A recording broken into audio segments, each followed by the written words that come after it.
Iš vietų Žalgirio arena. Jamesas Andersonas pasiima kamuolį. Veržiasi po krepšiu.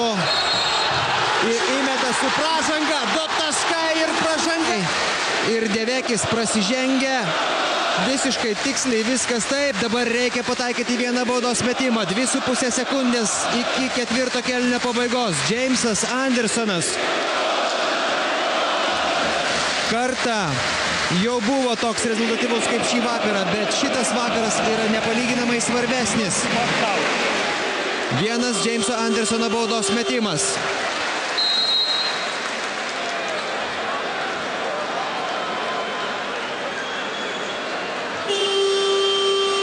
Niekaip neprisišaukė Sasario Dinamo krepšininkų teisėjai. Antroji sirena ir jau atrodo taip, visi grįžta.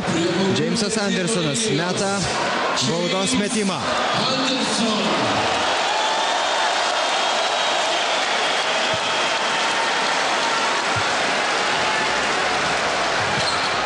Yra. Loganas. Ir pavėluoja, man atrodo, pavėluoja išmesti kamuolį varžovai Kauno Žalgiris.